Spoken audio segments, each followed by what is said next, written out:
In this section, let's understand all about reports. We'll see what are the different options you have when you want to develop these report programs.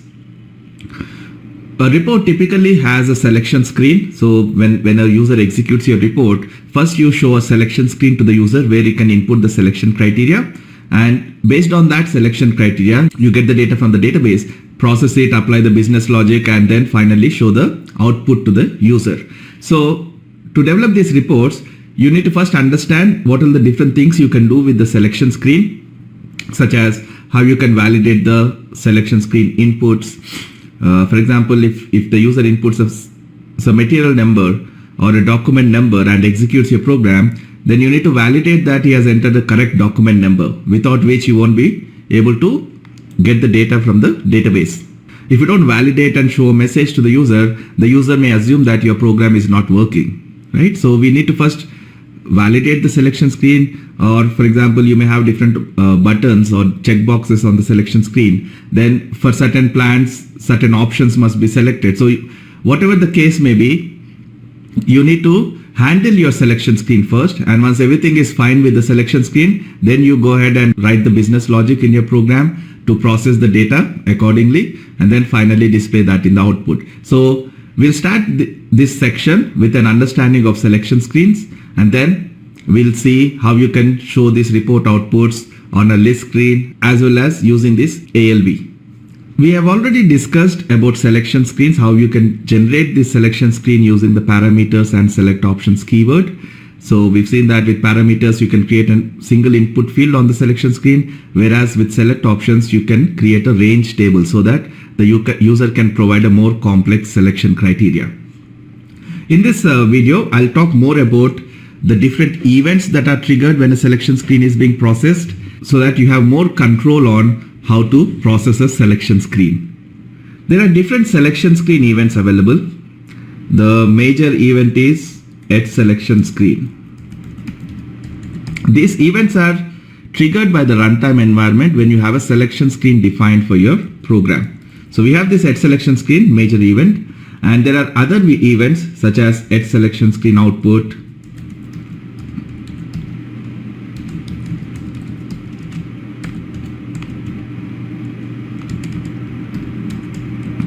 at selection screen on field, at selection screen on block. So if you actually use this event at selection screen and press F1 on this keyword to pull out the F1 documentation, then you'll notice there are different events. If you click on this selection screen event, so we have this at selection screen output, at selection screen on para cells create, on end of cells create, on block, on radio button group, on help request, on value request, on exit command. So there are different selection screen events that you can use in your program. So I'll walk you through these events which we frequently use when we are dealing with a report program. All you need to understand is what are the different events available for a selection screen and when they are triggered, so that you can handle your business logic accordingly. I'll define one parameters statement. P_matnar, type matnar. Now, if you want to statically assign a value to this field, a default value, you can use this default addition. So I can say default 100, 100, and execute. So you'll see that that value will be assigned to this field by default. However, if you want to handle a dynamic value, for example, the value that you assign to this field depends on the data that you store in a database. So you may have to write one select query to get some value from the database and then assign it as a default value here. Or you may want to assign today's date as the default value dynamically. So if you want to assign a dynamic value, then obviously you cannot use the default statement. In that case, you need to write some code, something like P_matnar equals to some value. Instead of using this default addition, I have to assign this value to this field. Then this value should be shown on the input field when the user executes this program. So let me do this. If I execute, it is not assigning that value, it is still showing an empty value. The reason for that is this code is executed after the selection screen is displayed, because this at selection screen event is triggered after the selection screen is displayed. So if I want to assign this value to this pmatnar field, so that by the time the selection screen is displayed to the user, this value will be appearing as the default value in that field, then I should execute this statement before the selection screen is displayed. Okay, so there is one event that is triggered before the selection screen is displayed, that is at selection screen output. This event is triggered before the selection screen is displayed, so you can use this event to dynamically assign certain default values or dynamically enable disable fields on your selection screen. Okay, for example, if I assign pmatnar equals to this, and if I write that code under this at selection screen output event, and I'll also use at selection screen event, and here let's say pmatnar equals to 100 200. The best way to understand when these events are triggered will be maintain the event in your program, keep a breakpoint, write one statement within the event and keep a breakpoint in each event, execute the program and observe in which order the system is calling these events. So I've kept the breakpoint under at selection screen output as well as at selection screen. When I execute now, you'll notice that even before the selection screen is displayed, the system is calling this at selection screen output event. This is similar to PBO event of your module pool program, and it will execute all the code that is written under this event. So in this event, I'm assigning some value to this pmatnar field, and after this it will display the selection screen. So by the time the selection screen is displayed, I've already assigned that value, so it is showing that value in this input field. Once the selection screen is displayed, and if I click on execute, now the system will trigger this at selection screen event. So you can use this event to do certain field validations. So if you want to validate whether the user has given you the right input, then you can write that code here and accordingly show some message or whatever. So anything you want to do before the selection screen is displayed, write that code under at selection screen output event. So I can also write code, for example, let's say I have one more field, p_spras type spras, and I want to disable this field on the selection screen dynamically under certain conditions. Then under at selection screen output, I can check for those conditions, and if the condition is satisfied, I can use this loop at screen statement like we did in module pool programming, and I can say if screen name equals to, in uppercase, p_spras, then you say screen input equals to 0, modify screen. Okay, now if I execute this, it will execute this code even before the selection screen is displayed. So by the time the selection screen is displayed, this field is input disabled. Okay, I'll show you some real-time example for this.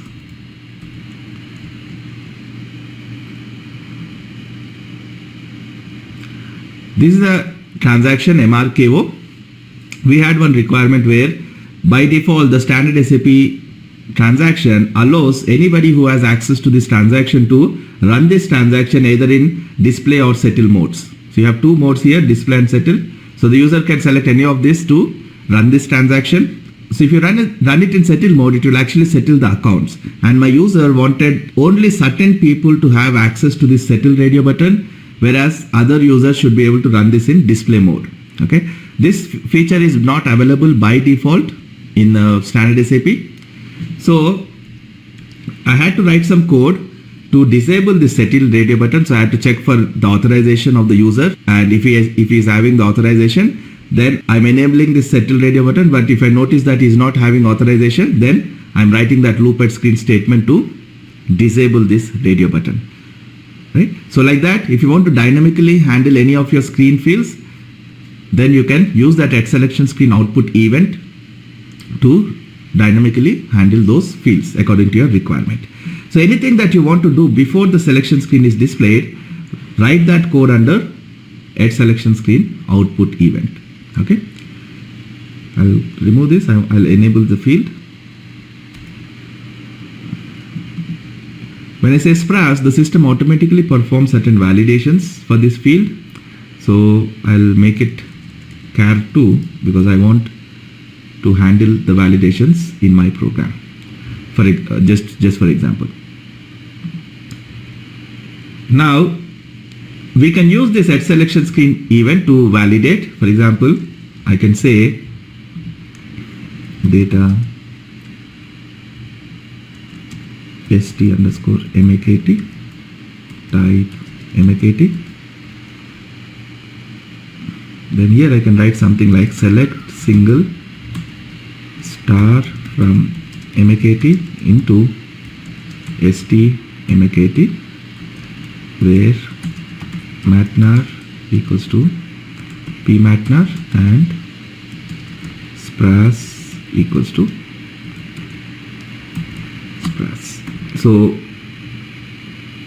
if size sub rc is not initial, that means the value is wrong.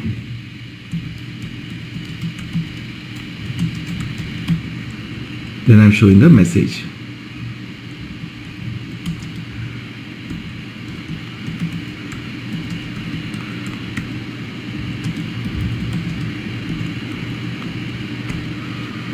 Now I'll also create a few other options. If you want to have a checkbox on your selection screen, you can use this statement parameters p underscore, let's say, display. The parameters field cannot be more than 8 characters. So I'll say DSP as checkbox. So if I say parameters name as checkbox, it will display that as a checkbox, and I can say p underscore settle as checkbox. So this will give me 2 checkboxes on the selection screen. Similarly, if you want to have radio buttons, you can say parameters p underscore rb1 radio button group. So when you create these radio buttons, you have to group them. So I'll create a couple of radio buttons and group all of them to the same group. So I'll say p underscore rb1, p underscore rb2, radio button group rb. So I'm giving the same group name for both the radio buttons, so they will be grouped into one. So one, if you select one, the other will be automatically deselected. And when you select the checkbox, the corresponding checkbox or radio button, this corresponding field will be filled with X. So you can check for this field.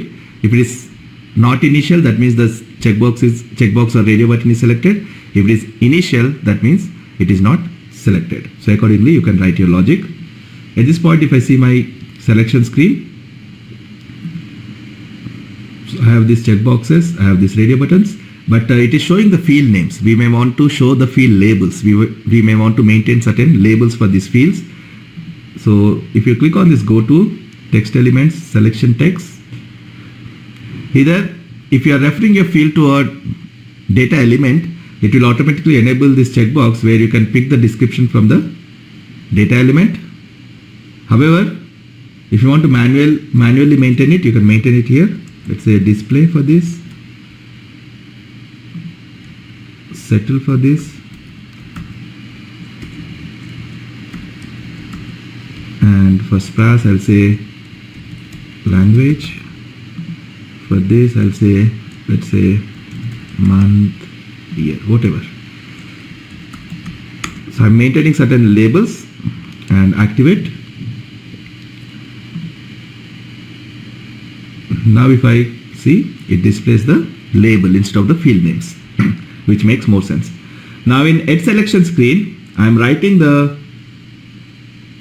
select statement, validating it, and if the input is wrong, I am showing a error message. So here if I give some value, let's say something, and here I'll say en, and I'll execute. It is showing that error message, and by default all the fields on the screen are input enabled. So this head selection screen is an event that is applicable to the whole screen. It is not applicable to any specific field on your screen. So it generally is applicable to the whole screen. So it will process the complete screen. So when you are throwing this error message, it is showing me the message, but all the fields on the screen are input enabled. However, sometimes you may want to validate a specific field, and when you are throwing this message, you want to only highlight that field that is in error. Right now, if you show a generic message like this, the user may not understand what exactly is wrong. Is it the material number that is wrong, or is it the language that is wrong? Okay. So if I change my code, instead of using this edge selection screen, if I use edge selection screen on field event on pmattnar, then this event will be restricted to this pmattnar field. And now if I throw an error message, let's say something, then you'll notice that only that particular field will be input enabled and rest of the fields are input disabled. Okay. So if you want to perform certain action only for a specific field, okay, message is one example. Another example would be, let's say the user will input an EAN number instead of material number here, and when he hits enter, you want to automatically convert that to a material number. So in that case, I have to write my logic in this edge selection screen on field event, so that the code I'm writing will be applicable to that particular field. Now, there will be situations where you have a group of related fields on the selection screen. So if there is an error, you should enable the user to change for all those fields. So for example, in this case, the material number could be in error or the language it could be in error. So if he gives me a correct material number but a wrong language, and if I use edge selection screen on pmattnar, only this field will be input enabled and the language field will be input disabled. So the user will not be able to correct the language. Okay? So if you want to perform certain actions on a group of fields at once, then we use this edge selection screen on block. So for that, we have to first keep the fields in a block, the related fields. For example, I can say, if you see this here, this one frame, all these fields are in this block, and there's another block for processing, display settle, and there's another block for display option. So they have organized their selection screen into multiple blocks. So if you want to do something like this, then you can use selection screen begin of block and give some name for your block, and I'll say selection screen end of block B1. Okay. So this two will be in one block and the rest of the fields I'll keep in another block. So for this also I'll say selection screen begin of block B2. So this is block B2 and selection screen end of block B2, and this I'll keep in a different block. Like that you can organize your selection screen fields into multiple blocks. So for aesthetic purpose also it looks better. If you have too many fields on the selection screen, then organizing them into multiple blocks makes it more user friendly for the user to look at your screen. And also using this we can apply certain validations to all the fields in a block at once. So I can say begin of block B3 and selection screen end of block D3. Now if you simply say block, it doesn't really show that frame and all. On the screen it doesn't look different than how it was before we used blocks. So if you want to have that frame and title for your blocks, then you can use this addition with frame, title, let's say text hyphen 001, and for this second block I'll say with frame, title, text hyphen 002, and for third I'll say with frame, title, text hyphen 003, and I'll maintain this text. Double click on this and say yes. Let's say block 1, block 2, block 3. So this will be 002, 003. So you can give any title. Now if I execute, you'll see it is creating those blocks, and for each block there is a title. So you can create these blocks using that selection screen, begin of block and end of block statements. Now when I validate and throw an error message, here I can say instead of selection screen on field, I can say on block B1. Then when this error message is shown, all the fields that are in this B1 will be input enabled and rest of the fields on the screen will be input disabled. Okay. So if I say something, you can see it's showing the error message, and these two fields are input enabled but rest of the fields are input disabled. If you want to relate this at selection screen on field and on block with the module pool programming that we discussed, at selection screen on field is like the field statement that you use when calling the module. At selection screen on block is similar to that chain and chain statement, where you are grouping different fields between that chain and chain, and when you throw an error message, all those fields will be input enabled automatically. So this at selection screen on block is basically similar to chain and chain. If you actually see this selection screen, the screen number is 1000. If I double click on the screen, you see this is actually generating this module pool program, and the screen type is selection screen. And if I go to layout,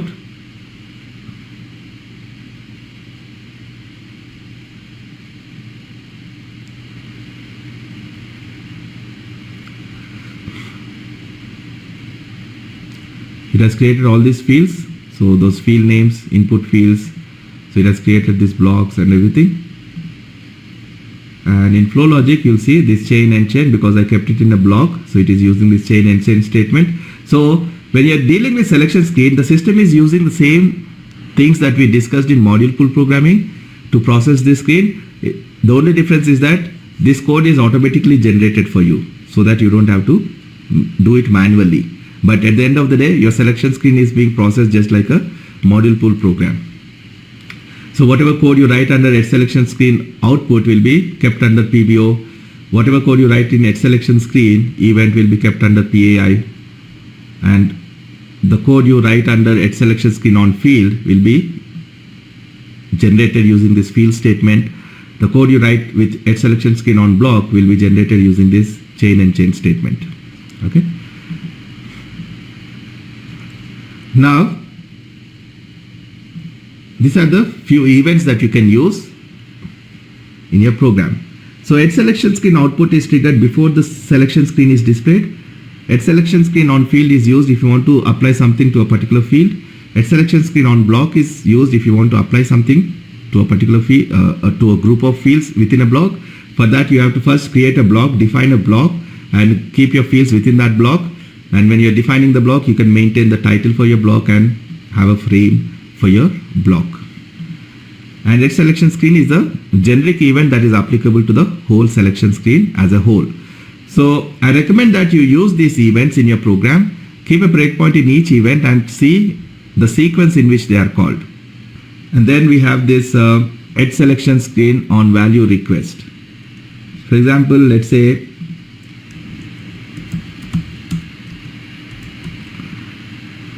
p_file type string.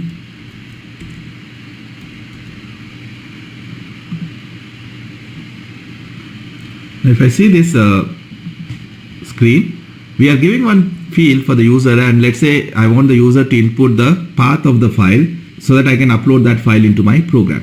Now one way is you can manually type this path, let's say C:this user, so you can give the path folder 1, something like this, or we can provide him an F4 help so that he can select the file directly using that window. For that we have to write some code, and that code should be triggered when the user selects F4 in this field, right? For that we use this @selection screen on value request for p_file. So if I say this, then the code I write here will be executed when user selects F4 help in this field on the screen. I'll show you how to show that. If I call this function module, and to this function module if I pass my program name, screen number, and the field name, all I have to ensure that is this field is of this type, this actual parameter. So let me quickly check.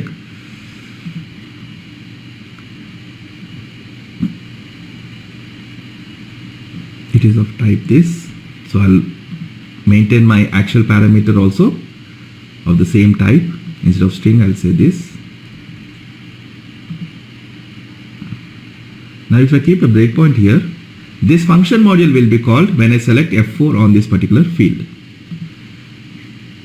So if I got this F4 help, if I press this, then it shows it is calling this code, and here I'm calling this function module, which will take care of providing me one dialog box where I can select the path. So if you see this, it is showing me this path where I can select it.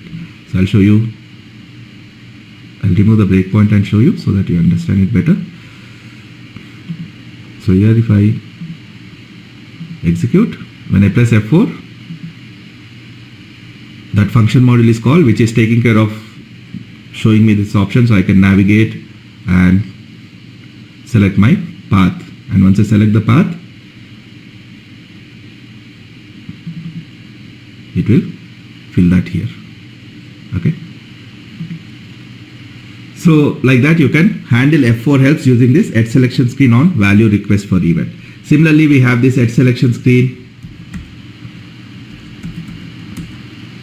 on help request. So this event will be called if I press F1 help on this particular field. Again, in here I can call another function module which will help me show that documentation to the user. So these are the different screen events which we frequently use: @selection screen output, @selection screen on field, on block, on value request, and help request. There are a few more events that are available like @selection screen on cells create, @selection screen on @end of cells create. These are useful if you are processing that select options, and when you click on this multiple entries, you'll get another dialog box. For example, if I say select options s_matnar for p_matnar.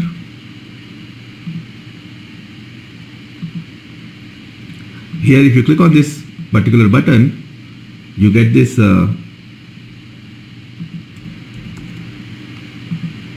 dialog box, and if you want to validate the entries that are entered here, then once you click on this execute button here, you can validate these inputs that the user provides. For that you have to use this @selection screen on end of cells create, on cells create or on end of cells create.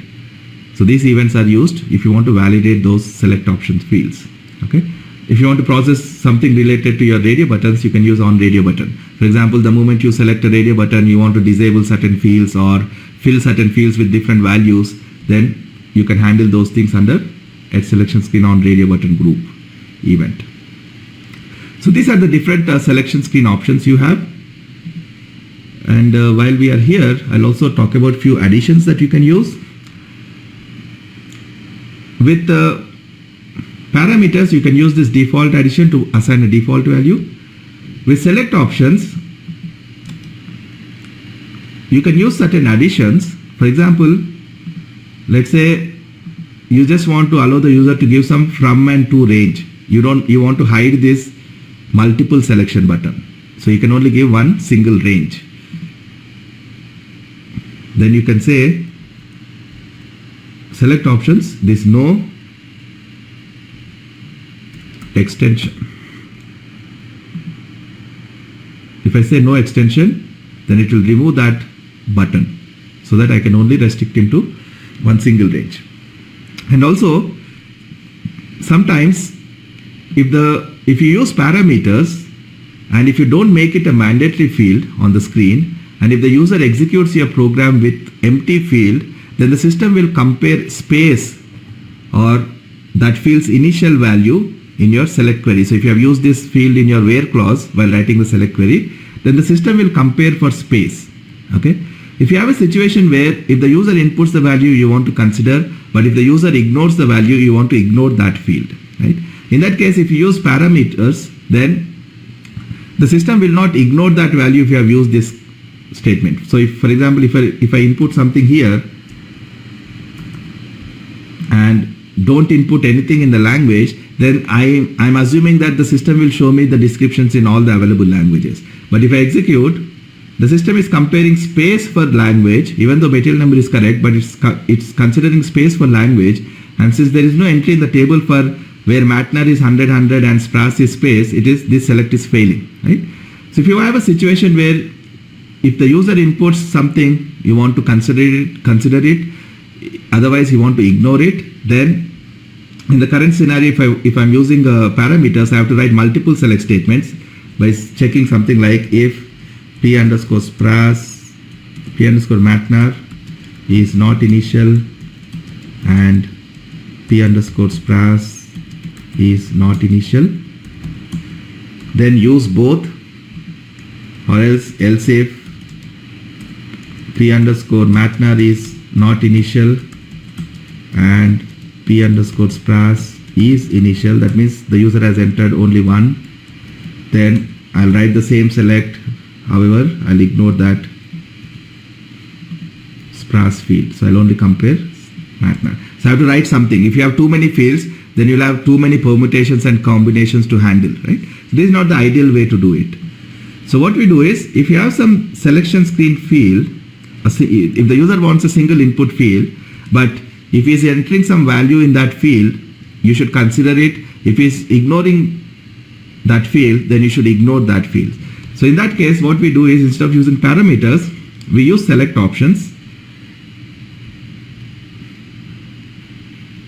So this Spras field, or I can here, for example, if this SMatnar, I want this to appear like a single input field, but internally it should be a select options. Then I'll say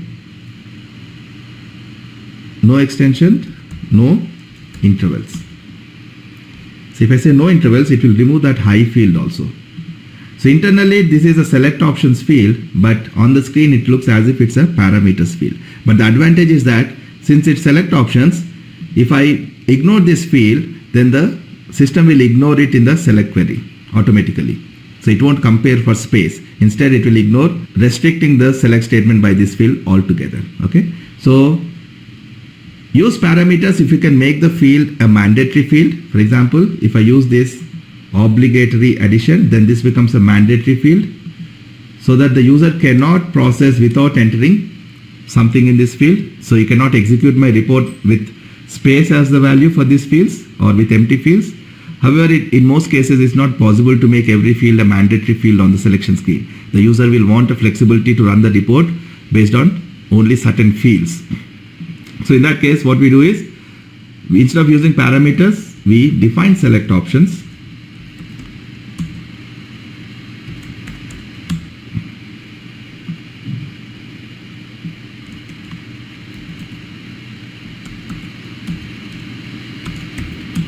So I'll make both of them select options, and I'll say for st makt matnar, and this for st makt spras. However, if I just do that, then it will display the select options instead of parameters. So I'll simply use these additions. No extension, no extension, no intervals. So I'll use these additions for both the fields. And let's say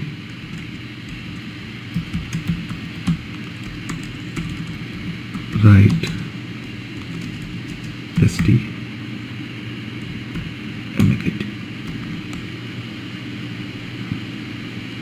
And here, instead of using this equal to, I'll use the in operator. And now it displays as a single input field, but if I input some value, it will consider it. If I ignore anything, it will ignore it. Okay. So for this also I should use in operator. So just to summarize, if you want to show a single input field on the selection screen and you cannot make it a mandatory field, then instead of using parameters, use select options, but use these additions to make it look like a parameters field. So for the user, it looks as if it's a single input field, but internally you are processing as a range table, so that if the field is empty, then the system will completely ignore this condition itself. Okay, it will execute as if this select is not restricted by that condition. Okay, so these are the different things you can do at the selection screen. And one last thing I'll show you. If you are executing this report, and if you run this report with the same selection criteria each time you run this report, then instead of entering this information every time, you can actually enter it once and save it as a variant.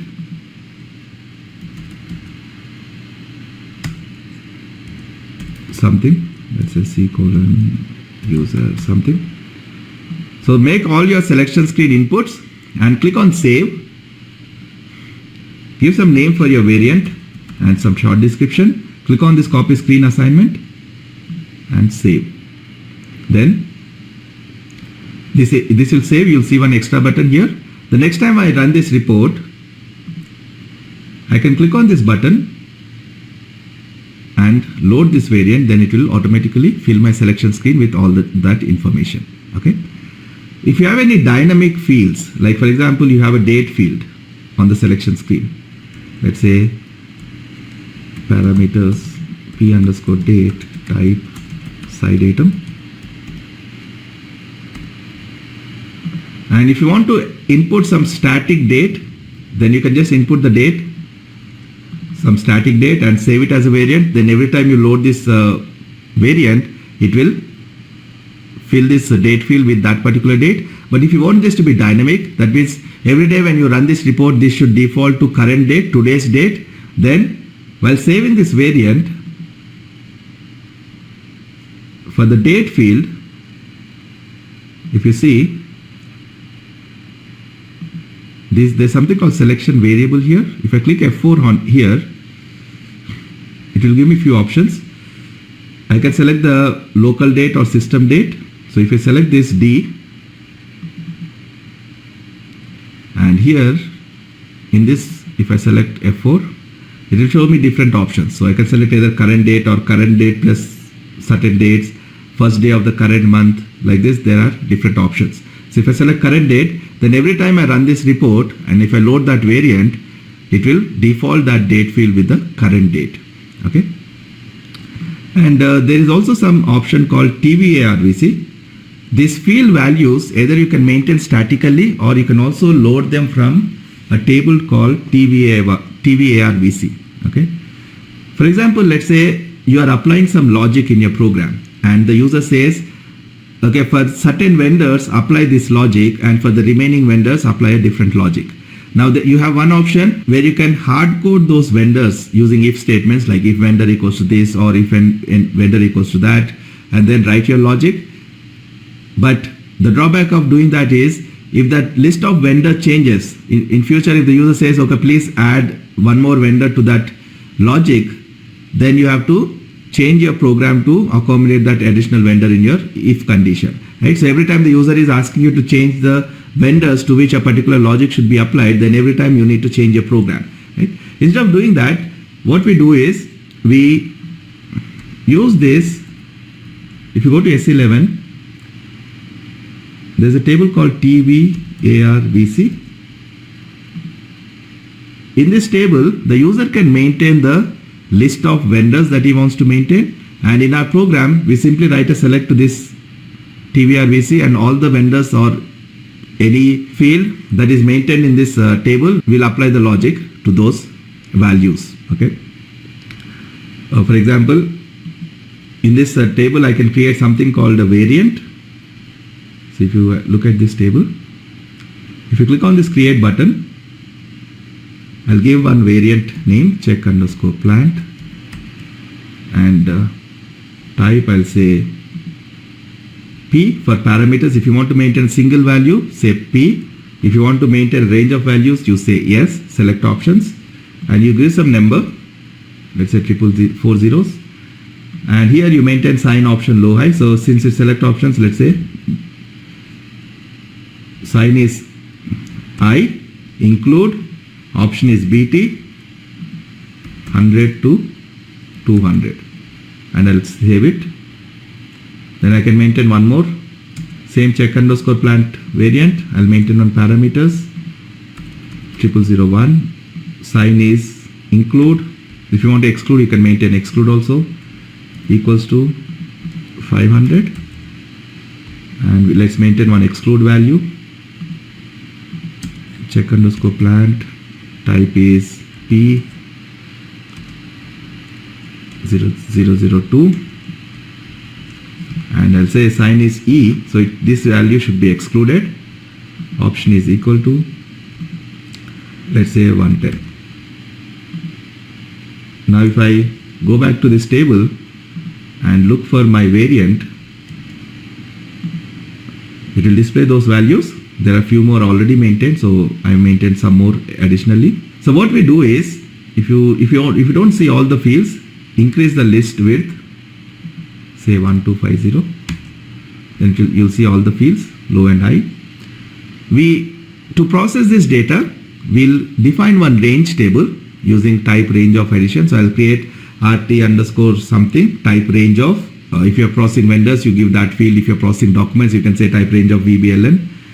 And then I'll write a select to this table saying select sign option low high from this TVRVC table where name equals to check underscore plant. Then it will get me all the sign option low high fields, and then in my if condition I can say if this vendor in my range table apply this logic, otherwise don't apply it. So try it out as an assignment. I'm just giving you an idea. You already know what is a range table. You already know how the select options works. So we've discussed in detail about that. So do an assignment where you use this, where you define this range table to process data from a TVRVC table to apply certain logic. Okay, so I'll leave an assignment after this video which you can try it out. When you're maintaining this variant for your selection screen fields, if you want to default the selection screen fields with the values from that variant table, then here you can select T and then give the variant name here, so that whenever you use this variant, it will load the information from that variant table. Okay, so that way you can dynamically maintain the values you want. So that is your selection screen. So we pretty much covered everything that you need to know about selection screens. So in the next session, we'll see the basics of list screen.